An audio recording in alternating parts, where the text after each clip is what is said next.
Mon père était gardien de nuit au musée des Beaux-Arts de Sofia. Je suis arrivé assez tard dans sa vie. Il a eu 2 enfants quand il avait la trentaine. Il a été heureux un temps, je suppose, avant de se remarier avec Mila, ma mère. Je suis né quand il avait 50 ans. Hélas pour nous, notre vie s'est très vite dégradée lorsque j'ai atteint l'adolescence. Que ça a été génétique, que Dieu l'ait voulu, ou que ça a été juste un manque de chance, ça n'a pas changé grand-chose pour moi. Le fait est que son état mental a rapidement commencé à s'effondrer. Ce n'était que des pertes momentanées de mémoire au début, des pertes de lucidité ensuite, puis la démence s'est installée. Je tiens à préciser que dans les années 70, on ne parlait pas encore d'Alzheimer ou d'aphasie. On disait la démence, et puis c'est tout.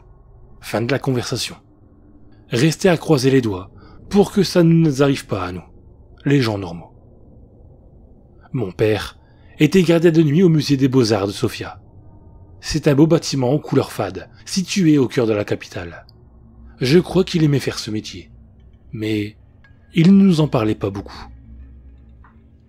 Quand la démence a commencé à le dévorer, le musée a pris une place plus importante dans notre vie. Il a commencé à en parler régulièrement, au repas, en promenade. Son métier consistait à patrouiller dans les couloirs plats, mais il avait une façon d'en parler. Mon père a toujours été très doué pour conter les histoires, alors nous étions suspendus à ses lèvres. Les sculptures, les natures mortes, les portraits. Ce portrait. Au départ, je ne comprenais pas pourquoi il parlait autant de Lucifer. Puis, ma mère m'a fait comprendre que c'était l'un des tableaux qui se trouvait là-bas. Ainsi, mon père décrivait souvent ce long couloir avec des lumières tamisées, avec un carrelage rouge et noir, et au fond, le Lucifer de Franz von Stuck. Mon père, amateur d'art, était fasciné par ce tableau. Il racontait qu'il le regardait régulièrement quand le musée se vidait de ses visiteurs. Et plus son cerveau semblait s'éteindre, plus il nous parlait de son travail au musée, et plus il parlait du Lucifer.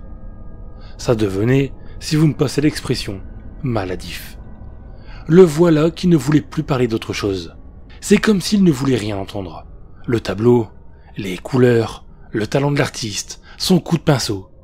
C'était terrible. Il a fini par ne plus me reconnaître. Ma mère s'occupait toujours de lui, mais il devenait un vrai fardeau.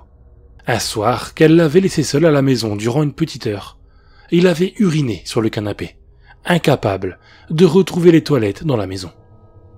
Finalement, décision a été prise de le transférer à un hôpital près de Pernik. Ça n'a pas été facile pour ma mère, mais mon père était déjà loin à ce moment-là. C'était juste un poids pour nous.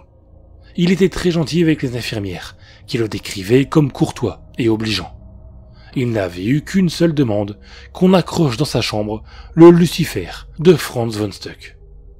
Dans la Bulgarie ruinée des années 80, ce n'était pas une mince affaire, mais il avait en effet eu le droit à sa petite reproduction en noir et blanc sur la table de chevet. La manifestation d'une sorte de dernière volonté peut-être. Je détestais quand ma mère m'emmenait lui rendre visite à l'hôpital. Je ne veux pas parler de cette période. Mon père nous a quittés le 22 mars 82. En nettoyant sa chambre, j'ai eu un coup de colère noire qui était la conséquence d'années entières de frustration. Devant ma mère paniquée, j'ai ainsi déchiré ses livres auxquels il tenait tant, et son foutu tableau mal imprimé de Lucifer, comme si je le tenais directement responsable. Ça a été la fin de cette époque de douleur, et le début d'une autre, de deuil et de pardon. Mais certains mystères demeuraient. Il m'a fallu 17 ans pour oser aller le voir. 17 ans. Nous y sommes allés en famille, sans doute car j'avais trop peur d'y aller seul. Bien sûr, il avait changé de musée entre-temps, et j'avais moi aussi changé, j'imagine. J'étais à présent un adulte sérieux, qui avait une famille. L'impression n'en a pas été moins forte, même si je n'avais pas à avoir aussi peur d'une pâture à l'huile de 40 cm. Pourtant, depuis que j'ai enfin vu ce tableau, ma femme a remarqué quelques changements. Au début, c'était juste des petites inattentions, que je n'aurais pas eu en temps normal. Puis, elle a remarqué que j'oubliais parfois certains détails de notre vie. Moi, je ne remarque rien, et c'est ça qui m'effraie le plus. Quand elle me reproche d'avoir eu l'air absent à un dîner avec des amis, j'ai du mal à mettre un visage sur les prénoms qu'elle me donne. La brume arrive. C'est comme si je sentais mon cerveau mollir, lentement. Je suis seul, mais je ne suis pas malheureux pour autant.